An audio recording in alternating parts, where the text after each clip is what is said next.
Salut Aurore. Bonjour, comment ça va, Amélie? Eh bien, ça va très bien et toi? Très bien, merci. Je suis ravie d'être là avec toi. Merci pour cette invitation. Eh bien, j'allais te dire merci à toi de répondre présent. Euh, Aurora, est-ce que tu peux te présenter Bien. et voilà, nous expliquer un petit peu ce que tu fais? Oui, alors moi, je suis Aurora Davolibet. Je suis coach en leadership de soi et j'accompagne, moi j'aime bien les appeler les girl boss, les working girls, à s'affirmer du côté professionnel, mais aussi du côté personnel. Yes. Ok, ok. Donc, tu accompagnes les femmes. Enfin, ça peut être des femmes qui sont à leur compte, ça peut être des femmes qui travaillent. Ok. Exactement, ça peut être les deux parce que, par exemple, dans l'entreprise, il peut y avoir des problématiques de relationnel. Par exemple, je ne peux pas piffrer mon chef, je suis dans Mm, un environnement toxique, qu'est-ce que je fais? Comment je gère les relations avec les collègues? Comment je fais pour évoluer alors qu'il me paraît que dans mon entreprise, il y a un plafond de verre? Comment je fais pour négocier une augmentation, prendre la parole? Peut-être faire bouger les lignes à l'intérieur de mon entreprise, mais sans être en opposition par rapport à la hiérarchie. Et aussi, justement, il y a tout un travail sur le personal branding qui est fait quand mm. une personne qui est employée souhaite évoluer au sein de l'entreprise. C'est un peu mon expérience personnelle. J'ai évolué dans une énorme société où il y avait très peu de place parce qu'au fur et à mesure qu'on montait, bah forcément, les places s'est réduisées et en plus, souvent, elles sont pour les hommes. Et Mm. donc, finalement, il a fallu que je mette en place justement ma méthode pour réussir à y arriver. Je l'ai fait plusieurs fois avec succès et aujourd'hui, je suis heureuse d'apprendre ces méthodes-là aux femmes qui voudraient évoluer au sein de l'entreprise, mais aussi aux femmes qui aujourd'hui ne trouvent plus leur compte dans l'entreprise et qui se posent plein de questions sur est-ce que je shift, est-ce que je change d'entreprise ou même est-ce que je me lance dans l'entrepreneuriat. Et comme, encore une fois, c'est des choses que j'ai faites alors que finalement, j'étais quand même à un poste hiérarchique de direction. J'ai quand même shifté vers l'entrepreneuriat avec tout ce qui implique, parce que tout comme ces femmes, je n'avais aucune formation entrepreneuriale et vraiment personne autour de moi. Parce que parfois, on se dit, bon, bah, si j'ai mon Ouais. papa qui est entrepreneur ou ma mère, etc. Moi, j'avais vraiment personne. J'étais issue d'une famille de profs, donc des Mm. fonctionnaires en Italie. Donc, en plus, au niveau contact en France, zéro. Ouais, j'imagine. Et voilà, donc il est possible de réussir en se construisant un réseau à partir de zéro et encore une fois en construisant son personal branding pour aller vers la femme qu'on veut devenir. Moi, Ouais. mon concept, c'est comment faire pour te transformer dans la femme que tu es à l'intérieur mais qui n'est pas encore là. Et je Mm. vais t'accompagner pour que tu trouves cette voie et ensuite, bien sûr aussi, pour que les autres puissent comprendre ton message. Yes, complètement. Bah, c'est ça justement qui m'a interpellée chez toi et c'est pour ça que j'ai eu envie voilà, qu'on fasse cette interview parce que bah, pour celles qui nous écoutent, hein, moi j'accompagne les femmes célibataires à rencontrer l'homme de leur vie grâce à un processus transformationnel à l'intérieur d'elles-mêmes, donc comme tu viens de le dire, hein, à devenir bah, la femme qu'elles sont réellement à l'intérieur, la femme attractive, la femme qui a ce pouvoir sur sa vie sentimentale. Et tu as dit tout à l'heure, j'accompagne les femmes dans leur domaine professionnel, mais également dans leur domaine personnel. C'est Tout bien à ça. fait, tout à fait, parce que de toute façon, on est un seul être, on est les deux, on ne peut pas faire abstraction. Et d'ailleurs, vous le voyez peut-être quand vous avez des difficultés en famille avec votre compagnon, et ben finalement, ça va avoir des répercussions aussi sur le travail, parce que forcément, on est peut-être en souffrance.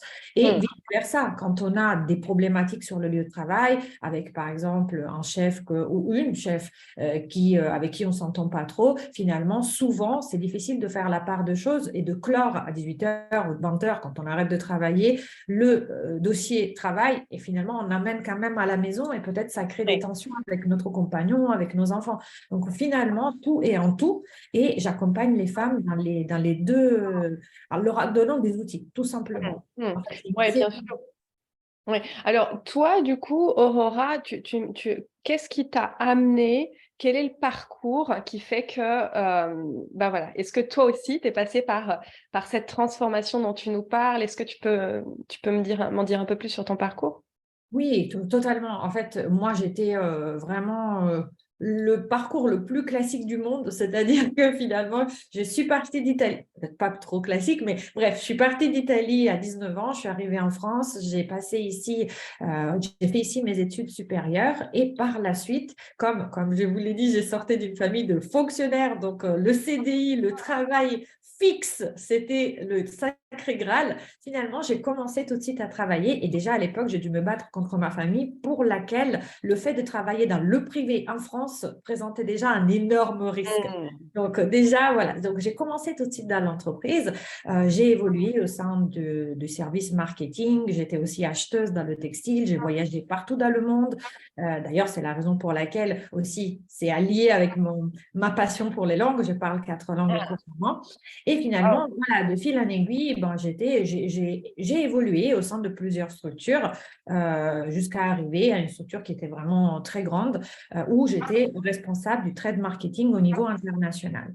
Et puis après, j'ai vu, je n'ai pas eu à arriver au moment où, quelque part, en première personne, j'ai vécu ça, mais j'ai vu autour de moi des personnes un petit peu plus âgées que moi qui commençaient à se faire montrer la porte, en fait. Conventionnels très bizarres, des gens qui étaient rétrogradés alors que c'était carrément les personnes qui avaient monté le service marketing. Je voyais aussi des personnes dans mon équipe qui étaient en souffrance à cause de politique dans l'entreprise. Et donc, finalement, au début, je n'avais pas compris, hein, comme souvent, quand on est au milieu, on ne comprend pas ce qui se passe. Et finalement, quand j'ai compris que c'était un plan de la direction, quelque part, je me suis dit, oh, est-ce que je veux jouer le jeu? Parce que j'aurais pu aussi. Et d'ailleurs, j'étais fortement encouragée. Comme j'étais manager, je m'entendais très bien avec ma hiérarchie. Mais ça ne correspondait pas à mes valeurs. Et c'est ça le message qu'aujourd'hui, je veux faire passer aux femmes qui nous suivent. On peut toujours faire des compromis tant qu'on est fidèle à nos valeurs. Si on se heurte à nos valeurs, ça ne sert à rien de se dire, ça fait 15 ans que je suis dans la même société, je veux changer les choses, pourquoi on ne m'apprécie pas? Il ne s'agit pas d'appréciation. Ce n'est pas toi le problème. C'est une structure bien plus grande. Et quand ça ne te convient pas, que ça touche tes valeurs, bah, il vaut mieux partir. Et il vaut mieux partir avec en négociant, bien sûr. Hein, ce n'est pas du tout en claquant la porte. Alors que finalement, si on insiste, si on le prend personnellement, on va terminer un burn-out parce que globalement, c'est des personnes qui tiennent à leur travail, qui vont s'investir à fond, qui se sont toujours investies et qui ne comprennent pas pourquoi d'un coup, peut-être à la suite d'un changement de direction, ce qui est souvent le cas, la culture d'entreprise change et on ne trouve plus sa place. Donc, il peut y avoir un phénomène de burn-out, c'est-à-dire épuisement professionnel parce qu'on a travaillé, on ne s'arrête pas, ou il y a aussi le burn-out, donc ça, c'est le manque de sens finalement. Au travail, ça va. Il n'y a pas spécialement de problème spécifique, mais c'est l'ennui, quoi. Place. Oui, c'est la nuit où on ne trouve plus notre place. Pourquoi je fais ça? Pourquoi je travaille dans le marketing? Alors peut-être je voudrais aider, je ne sais pas, à faire des choses pour l'environnement. Complètement. Voilà. Et donc finalement, il y a les deux cas de figure. Avec ce que tu dis là à propos des valeurs, moi je fais le pont, puisque comme tu l'as dit en même temps, hein, on est une personne et en fait finalement c'est un tout. Hein, et ce qui se passe au travail, ça se propage. Et ce système de valeurs-là, bah, tu vois, moi, c'est souvent ce que je leur transmets aussi. C'est pareil dans les relations. On est avec quelqu'un et quelquefois j'ai une personne qui me dit, voilà, je suis avec lui, ça se passe bien, on est bien, mais il y a ça qui me dérange. Je sais que lui, il a tel besoin, par exemple, mais ça me dérange. OK. Bah, est-ce que c'est en accord avec tes valeurs? Est-ce que tu peux respecter qui il est, ses besoins, ses passions, ça, tout en restant en accord avec tes valeurs? Ou est-ce que, bah non, en fait, c'est pas aligné avec tes valeurs et dans ce cas-là, bah, c'est que c'est peut-être pas la bonne personne et basta. Donc finalement, ce que tu transmets, ce que tu te dis là dans la vie pro, bah ouais, complètement. Tu vois, moi, je le vois également dans les relations, dans la vie perso, quoi. Exactement. Et d'ailleurs, on peut aussi faire le parallèle entre les deux quand on parle, parce que finalement, c'est de ça qu'on parle, de poser ses limites. C'est ça. La même chose, c'est dans la relation perso comme dans la relation pro. Quand j'ai des femmes qui me disent, bah, finalement, voilà, j'ai demandé une augmentation, on ne me l'a pas donnée alors que je suis toujours là. S'il y a des heures sup, je suis là. S'il y a un problème, je suis là, je reste jusqu'à tard alors que peut-être ça fait 1 an que j'ai accouché, j'aimerais bien rester plus auprès de mon enfant, mais je suis là pour l'entreprise. Et quand je demande quelque chose, on me dit non. C'est la même chose quelque part quand on est dans une relation, qu'on se fait toute petite pour faire plaisir à l'autre, pour accepter les besoins de l'autre. Et finalement, quand on a envie de quelque chose et on demande et la personne en face, notre partenaire, nous dit non, là, on dit, mais attends, je sais pas, ça fait 2 ans que je tolère tes potes le dimanche pour regarder le foot et voilà, vous êtes tout le temps avec vos bières et là, je te demande de partir en week-end ou de me faire une surprise et tu n'es même pas foutu de me le faire alors que moi, ça fait 2 ans que je tolère ça. Mais en fait, tu tolères ça. La personne en face, souvent, elle est un peu désarmée, c'est-à-dire qu'elle dit, mais je ne t'ai pas demandé, en fait, je croyais qu'elle t'aimait bien, l'ambiance festive, voilà. En fait, à partir du moment où on rogne sur nos valeurs, mais aussi sur ceux qu'on veut, que ce soit du côté professionnel ou du côté perso, c'est pas bon. Et on le fait pour plaire aux autres, pour avoir quelque chose en échange. Mm. Ça, c'est pas bon. Donc là, pareil, côté travail, ton employeur, peut-être n'a même pas demandé de faire des heures sup. Tu les as faites parce que tu as cru bon le faire. Maintenant, si tu n'as pas envie de le faire, c'est à toi de décider. Ce n'est pas lui qui t'a forcé. L'employeur ne peut pas te forcer. Et d'ailleurs, s'il te force, à ce moment-là, il ne faut pas prendre une décision. Est-ce que ça me plaît ou ça ne me plaît pas? Mais globalement, s'il va te forcer, il va te faire signer un avénement. S'il n'y a pas d'avénement, c'est est-ce que vraiment, vraiment, il t'a demandé de faire des heures sup ou tu as cru bien et du coup, tu les as faites même si ça te pesait? En fait, l'idée de mon coaching, c'est du leadership de soi qui va un peu dans tous les domaines et c'est le fait de reprendre les rênes. Qui a décidé? Est-ce que c'est ah oui, mais voilà, et mon mari, il a mis tout le temps ses potes à la maison. Ok, est-ce que tu lui as dit que tu n'aimais pas ça? Est-ce que tu as posé tes limites ou est-ce que tu as eu peur que, voilà, il s'offense ou peut-être depuis le début, tu as fait semblant d'être quelqu'un que tu n'étais pas pour lui faire plaisir? Et c'est ce qui se passe aussi sur le milieu professionnel. Tu as fait semblant d'aimer ce job, cette entreprise, alors que tu n'en as rien à battre parce que tu voulais ce truc, comme parfois dans les relations, je veux être avec ce mec. Et parfois, et ça part souvent d'une baisse estime de soi-même parce que il m'a regardé, il est avec moi, je ne peux pas le perdre, alors je vais tout faire pour le garder, quitte à rogner sur ce que j'aime vraiment, quitte à lui faire comprendre que je suis quelqu'un que je ne suis pas. Et finalement, au bout d'un moment, on craque, hein, le naturel revient toujours à la surface. Tu sais, quelquefois, enfin, c'est pas quelquefois, c'est même souvent, c'est même 99% des cas, les femmes qui viennent à moi, ce sont des femmes qui ont tout essayé, qui ont fait beaucoup de thérapie, de soins, des coachings ou autres et qui n'ont pas obtenu les résultats qu'elles attendaient et du coup, elles sont un peu, comment dire? Elles perdent espoir, tu vois? Elles se disent: «Oui, mais sur moi, ça marche pas. Oui, mais j'y arrive pas» ou «Je vais pas y arriver» ou qu'est-ce que tu leur dirais à ces femmes-là? Et bien, encore une fois, prenez votre responsabilité. Je sais que ça fait mal à l'entendre, mais finalement, qu'est-ce que vous pouvez faire dans cette situation? Le pire, c'est quand on se sent coincé, que ce soit dans une relation ou que ce soit dans un lieu de travail, on se sent coincé, on est frustré, on voudrait faire, mais on ne peut pas. Finalement, comment faire pour que, quel est mon rayon d'action? Qu'est-ce que je peux faire? Je vous fais un exemple. Moi, quand j'étais dans l'entreprise, à un moment, j'étais dans un poste que, aux yeux des autres, de l'extérieur, c'était tout allait bien. Pour moi, c'était pas assez créatif. Pourtant, à ce moment-là, j'aurais voulu évoluer et je sentais que ça allait coincer parce que, évidemment, en fait, c'était une réalité. À ce moment-là, il n'y avait pas de place. Donc, qu'est-ce que j'ai fait? Avant d'aller voir ailleurs, parce que c'est ça qui arrive aussi dans les relations personnelles, parfois on se dit, oh, j'envoie tout bouler, je vais voir ailleurs, ou je me fais un amant, ou je ne sais pas quoi. Bon, avant d'aller voir ailleurs, quel est le pouvoir que vous avez à l'intérieur de cette relation, professionnelle ou personnelle, pour changer les choses? Et dans mon cas, finalement, j'ai fait évoluer des process. Bon, il y avait des relations entre des personnes de mon équipe et les commerciales qui se passaient pas trop bien parce que les commerciales devaient toujours expliquer les mêmes choses. J'ai organisé des conférences pour former, c'était sur la lingerie à l'époque, donc les personnes dans mon équipe aux spécificités de la lingerie pour que les commerciales n'aient plus à les réexpliquer. Et finalement, en faisant ça, j'ai aussi participé à des salons, alors qu'avant, il n'y avait pas la possibilité pour les personnes qui étaient à ma place de le faire. Je suis partie voir les fournisseurs et finalement, j'ai enrichi mon propre travail comme on pourrait le faire dans une relation. Quelle est la chose que je peux faire? La deuxième chose, c'est que dans toute relation naît le reflet de ce qu'on pense de la personne face à nous. Donc, si moi je pense que mon directeur, c'est un connard, finalement, comme le cerveau humain veut toujours avoir raison, il va chercher toutes les preuves qui vont montrer que oui, c'est un connard. Et pareil pour le copain, pareil pour le mari. Quand on commence à shifter des pensées et peut-être à se dire, déjà, est-ce que j'ai envie de rester avec cette personne? Oui, mais j'ai envie, mais comme elle était au début, maintenant il a changé, je fais partie des meubles, je n'existe plus, il ne me calcule pas. Ok, qu'est-ce que tu fais toi pour être présente dans cette relation? Qu'est-ce que tu fais, toi, pour lui faire comprendre que tu l'apprécies? Ah ouais, mais à ce moment-là, je ne sais plus si je l'apprécie. OK, prends le temps de réfléchir. La première chose, c'est tout part d'une décision. Décide. Tu veux rester avec lui, tu ne veux pas rester. Tu veux garder ton job, tu veux changer. Décide. Parce qu'une fois que tu décides, c'est comme si tout se calmait. Si je suis toujours dans l'attente que l'autre change pour que moi, je sois bien dans ma relation, et c'est pareil pour le travail, je serai toujours stressée. Pourquoi? Parce que je donne mon leadership à l'autre personne.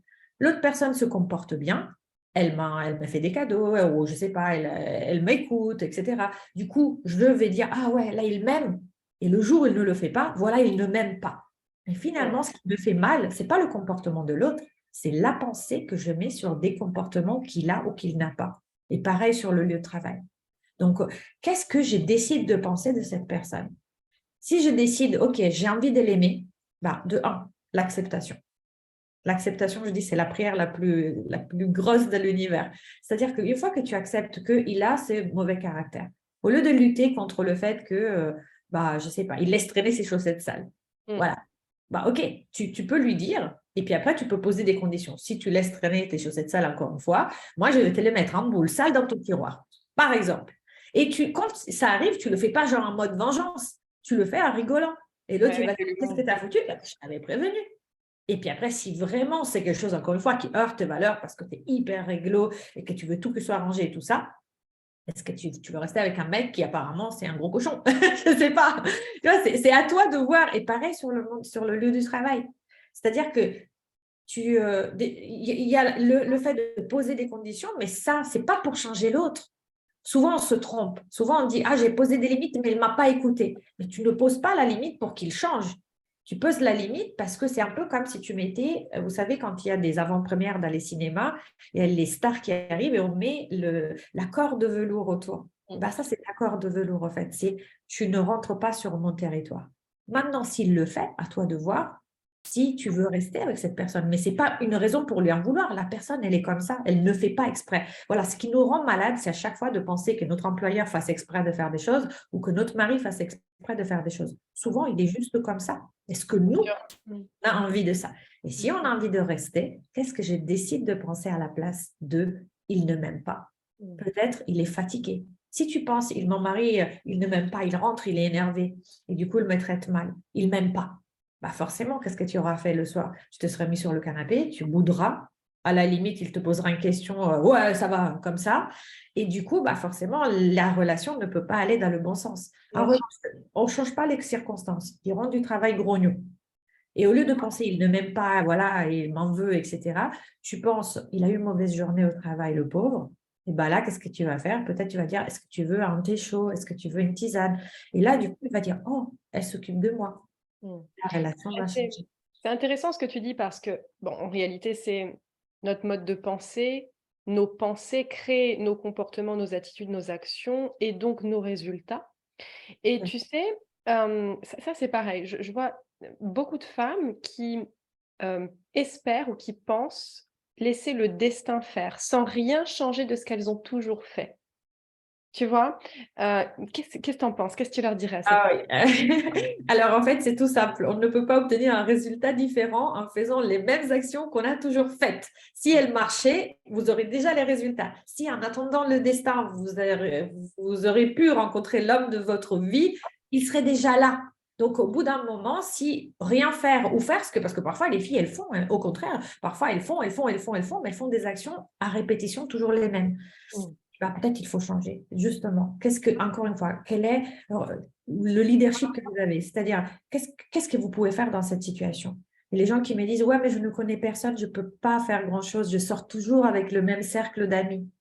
Exact. Donc, où est-ce que tu peux, qu'est-ce que tu aimes? Ah, j'aime bien faire de l'escalade, mais mes amis, ils n'aiment pas ça. OK, donc trouve-toi un club d'escalade. Et peut-être tu vas rencontrer un homme ou une femme qui aime la même chose que toi. Mais si tu restes toujours dans le même cercle, impossible. Oui, et encore là, tu vois, tu parles de cercle, d'activité ou de comportement, mais si la personne est dans un schéma de de rejet, par exemple. Tu vois, à chaque fois, elle est attirée vers les hommes qui la font vivre ça. À chaque fois, elle se met dans les situations qui fait qu'elle vit ça. Bah, du coup, cette femme-là, elle aura beau essayer d'autres activités ou d'autres choses, tant qu'elle va pas faire cette transformation interne, bien, elle risque de retomber, tu vois, toujours Tout sur à les fait. Et ça, c'est toujours l'univers qui te renvoie les mêmes situations tant que tu ne fais pas un shift de mindset. Mais ça, c'est un travail sur soi-même. ouais, Justement, moi, j'ai un programme, il y a 3 piliers. Le premier, c'est l'image, parce que ce soit du côté personnel ou professionnel, je trouve qu'on a besoin de se présenter comme la femme qu'on veut vraiment être. Et parfois, on prend les premières fringues qui tombent. Et finalement, que ce soit dans le boulot ou dans la vie personnelle, on n'est pas très à l'aise. On a plutôt envie de se cacher. Et on ne peut pas manifester. Et puis après, on dit, on ne nous apprécie pas à notre juste valeur. Est-ce qu'ils peuvent voir ta valeur, ne serait-ce que quand tu rentres dans une pièce? Est-ce ouais, que la façon dont tu t'habilles, dont tu te poses, dont ton attitude te représente? Donc ça, c'est le premier pilier. Le deuxième, c'est comme tu dis, c'est le mindset. Si je ne fais pas ce chiffre de pensée, encore une fois, si je ne prends pas la responsabilité de me penser, si je ne comprends pas que c'est à cause de mes pensées que je suis malade, que je ne ouais, suis pas bien, et bien finalement, je ne pourrai pas mettre en place les ouais. bonnes actions. Donc, OK. c'est absolument, je te rejoins, c'est hyper important de passer par Ouais. cette étape. Et tu vois, quand tu parles de l'image,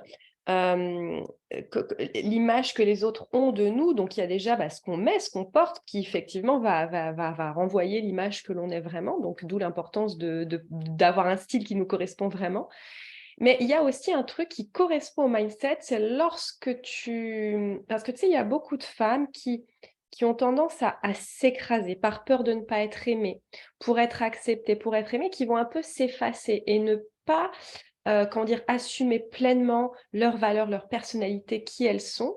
Et du coup, il y a comme une image faussée, justement, entre, bah, qui elles sont vraiment, en fait, et l'image qu'elles renvoient parce qu'elles ont des peurs ou autres qui font qu'elles s'effacent. Et donc là, il y a le style, voilà, qui nous correspond et ce qu'on renvoie, parce que c'est un message aussi, hein, les vêtements, c'est un message. Enfin, c'est une manière, enfin, c'est une façon de s'exprimer, à mon sens, en tout cas. Mais il y a aussi à l'intérieur le mindset, parce que l'énergie que tu renvoies, tu vois? Tu auras beau mettre une robe que tu trouves belle et qui te correspond, si à l'intérieur tu te tiens comme ça parce que, tu pas fait ce travail de mindset comme tu dis, tu vois? Cette transformation. Donc du coup, il y a cette image physique, mais il y a aussi cette énergie, cette vibration que tu Oui. dégages, En fait, pour moi, c'est une question d'image de soi, pas d'image extérieure, mais d'image de soi. C'est-à-dire que quand toi, tu te considères la petite chose qu'on doit regarder, bah, finalement, tu vas tout faire pour te cacher le plus possible et quelque part pour devenir le plus lisse possible. Et ça va se manifester dans le style. Peut-être tu vas avoir un style qui n'est pas affirmé, mais qui n'est pas non plus, voilà, tu vois, jean t-shirt, quoi, j'ai dit n'importe quoi. Après, il y en a qui sont hyper stylés en jean t-shirt, mais pour dire un truc très passe-partout. Et de l'autre côté, bah, pareil, tu vas essayer de faire plaisir à l'autre avant de te faire plaisir. mmh, S'il y a une personne qui ne doit pas être déçue de ta vie, c'est toi. On s'en fout de la déception que les autres vont avoir si tu montres ton vrai visage. On s'en fout. Parce que finalement, regarde, que ces personnes-là qui essayent justement de se faire douce, de se faire un peu passe-partout, et ben finalement, elles ne manifestent pas leur caractère. Et les premières qui en souffrent, c'est elles. Parce que quand elles font ça, elles ne vont jamais déplaire. Et c'est en effet, elles fuient. Ces personnes-là, elles ont, comme tu dis, elles ont peur du rejet. Donc, elles ne veulent pas déplaire. Mais elles ne vont non plus pas plaire. mmh. Elles sont lisses. Elles sont là, elles ne sont pas là, on s'en fout. Et il y a plein de personnes qui disent, mais je suis là ou je ne suis pas là, même en date ou même dans un groupe, on ne me voit pas. Bah oui, parce que toi, tu veux être celle qui passe partout. Bah, on passe partout, on ne le remarque pas, en fait. Donc, elle dit, oui, mais si je montre que j'aime ça et l'autre personne en face, elle n'aime pas, alors que moi, je l'aime bien, il est trop beau. Eh, est-ce que tu as vraiment envie d'être avec quelqu'un qui ne partage pas les mêmes valeurs que toi, qui ne partage pas les mêmes passions que toi? Oui, mais tu as vu, il est beau, il est sympa, il a un bon boulot, et en plus, il tient à moi.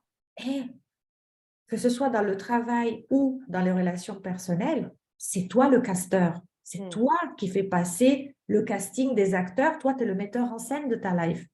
Donc, au lieu d'être toujours la petite actrice qui s'est fait toute mignonne pour plaire au casteur, c'est toi qui fais passer le casting. Pourquoi quand on va en date, on se pose la question, est-ce que je lui ai plu? Est-ce que ça va lui plaire? Mais est-ce que lui, il va te plaire? Mmh. Et on se pose la mauvaise question. Et pareil dans le monde professionnel.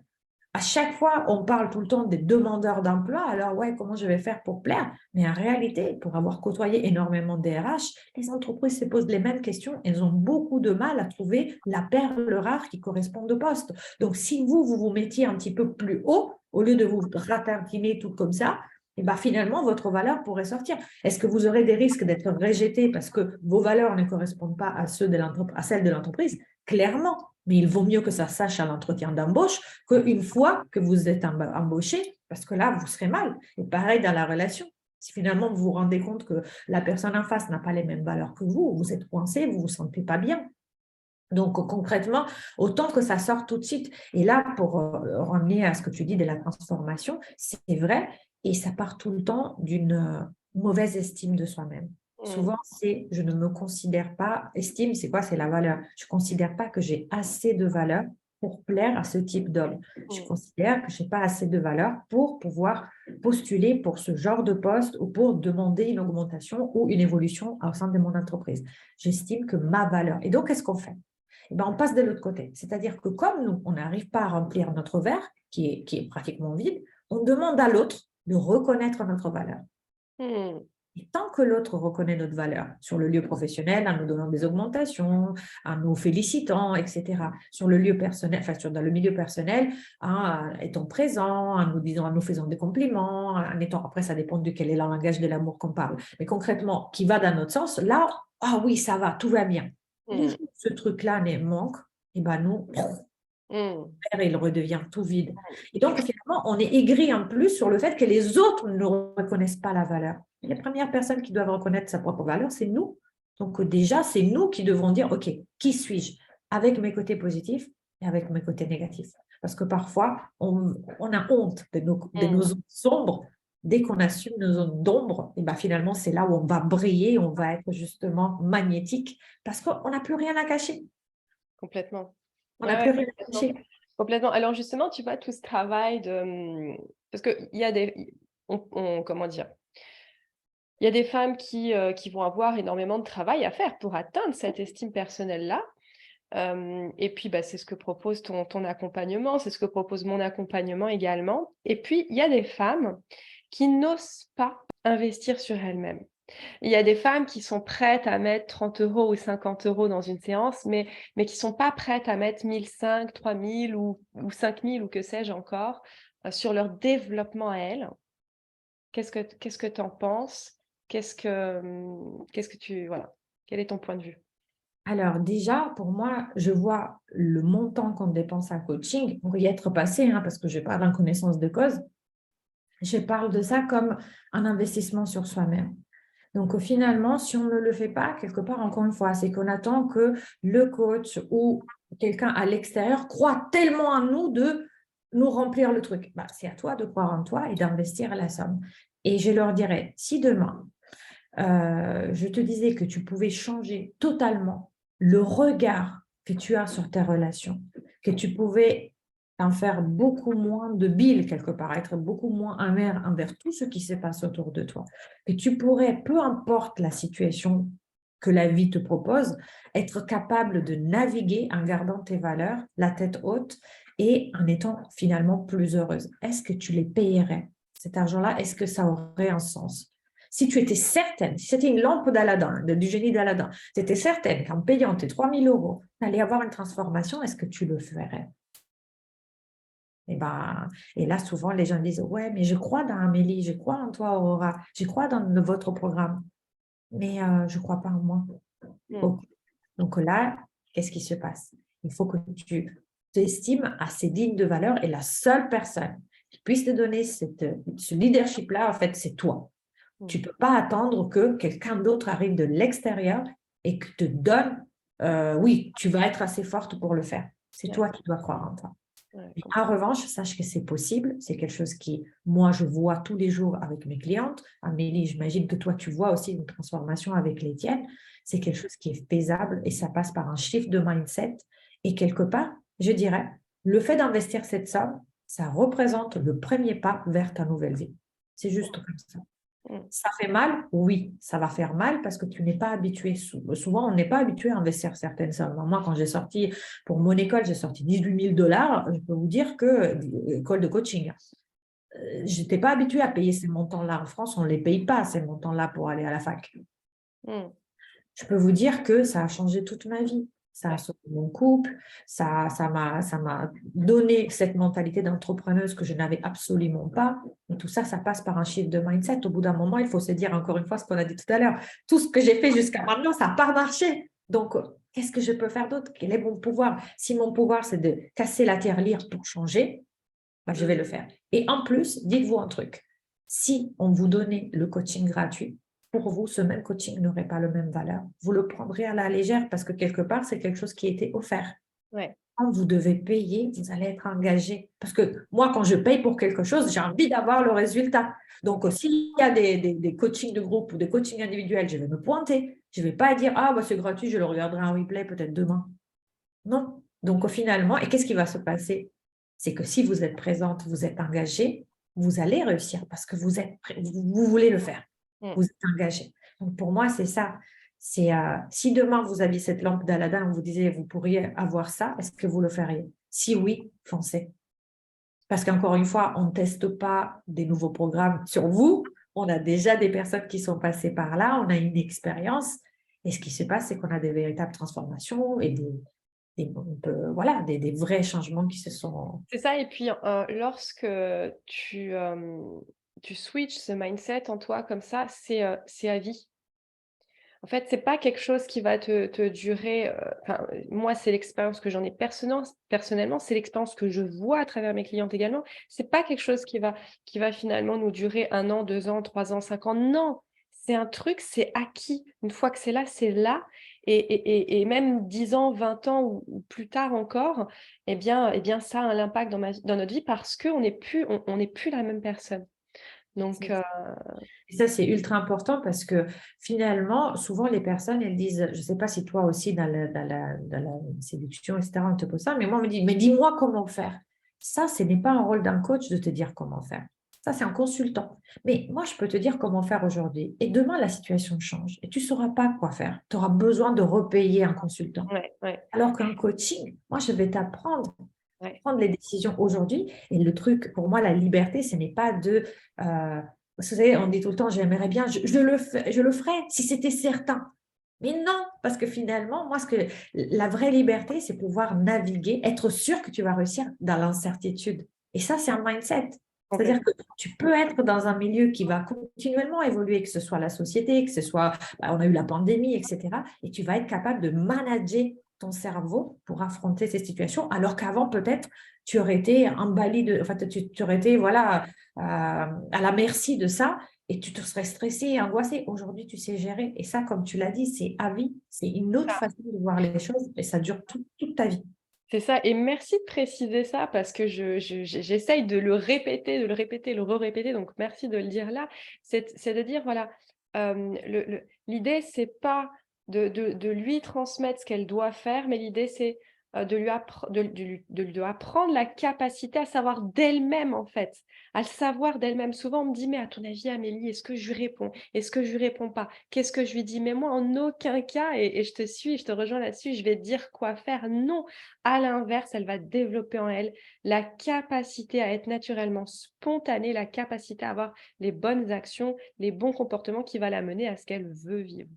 Exactement. Et ça, c'est ultra important parce que finalement, le jour où tu seras plus là, eh ben, elle saura. C'est ça. Mes clientes, elles savent. Elles savent, moi, je leur apprends que ce soit du côté vestimentaire, que ce soit du côté de mindset, de personal branding, ce qu'il faut faire. Mais chacune va avoir son interprétation parce que chacune a sa vérité. Il n'y a pas une seule façon d'être attractive, séduisante. Comme il n'y a pas une seule façon pour arriver au sommet dans une entreprise. Il y en a plein. Mais après, il faut que tu trouves la tienne. Mais je vais t'apprendre la méthode quelque part qui va t'aider dans ta prise de décision et aussi quelque chose que je suis en train de développer. Et d'ailleurs, là, j'en profite pour parler. S'il y a des intéressés, on va partir à Bali du 1er au 12 octobre prochain pour la première retraite où ça va être transformateur et ça s'appelle le My Big Project de Girl Boss. Donc, toutes les femmes qui peuvent avoir un projet, mais un projet pas que d'entreprise, hein, ça peut être aussi, je ne sais pas, justement, le fait d'être bien dans une relation, etc. En fait, c'est vraiment n'importe quel projet. Et ben, je vais vous apprendre à le mettre dans la matière, à le programmer pour que quand vous reveniez, ça ne fasse pas l'effet d'un mastermind où on revient, on est super chargé et après, on ne sait pas comment faire. Là, vous allez aller à Bali et je vais vous apprendre une méthode pour réussir à faire votre planning de vous-même pour que quand vous reveniez, vous sachiez exactement pendant les 30 prochains jours, qu'est-ce que vous allez faire tous les jours concrètement pour arriver à cet objectif-là. Et après, au bout de 30 jours, si c'est un projet plus long, vous saurez comment refaire la même planification. Et l'idée, c'est quoi? Et c'est là où je veux en venir. Je vais vous apprendre aussi à écouter votre intuition. Parce que souvent, ces femmes ont très peur d'écouter leur cœur. Et vous savez, dans les relations, ou même quand on choisit un travail, on se dit, ah, je l'avais senti que c'était pas bon. Mais je suis allée quand même. Parce que rationnellement, c'était bien. Sur le papier, c'était bien. Je suis allée, mais mon cœur me disait de ne pas y aller. Et ben, il y a aussi un atelier sur l'intuition féminine qui va vous aider à vous écouter. Parce que l'idée, c'est quoi? C'est de reprendre encore une fois votre leadership pour que vous puissiez être capable de naviguer dans n'importe quelle situation, toujours fidèle à vos valeurs. Complètement, être autonome. Yes, ok, super, beau projet également, là, cette retraite à Bali. Yes. Et où est-ce qu'on peut te retrouver, Aurora? Instagram? Instagram, aurora.davoli. Sinon, sur YouTube, @Aurora Girlboss, écrit comme GIRLBOSS. Et sinon, mon site internet, auradavoli.com. N'hésitez pas à me contacter en DM via Instagram. Je vous réponds tout le temps. Si vous êtes intéressé par ce changement-là, par le programme IMM, ça s'appelle Nouvelle Image, Nouveau Mindset, Nouvelle Moi. Voilà, écrivez-moi et on fera un bilan d'1 heure ensemble qui ne sera pas payant pour que vous puissiez savoir justement si c'est la bonne décision pour vous. Ok, bah, on va mettre les liens juste en dessous pour te retrouver facilement. J'en profite pour vous transmettre, si le sujet du couple et de l'amour vous intéresse, j'ai donné une masterclass dernièrement.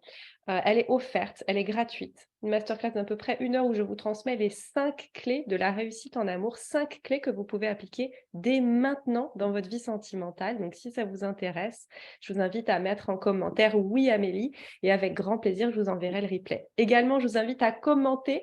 On aime bien avoir le retour, voilà, savoir si ça vous parle ou pas. Commentez, partagez un max. Et merci Aurora pour tout ce que tu nous as voilà, partagé dans cet échange. Merci à toi.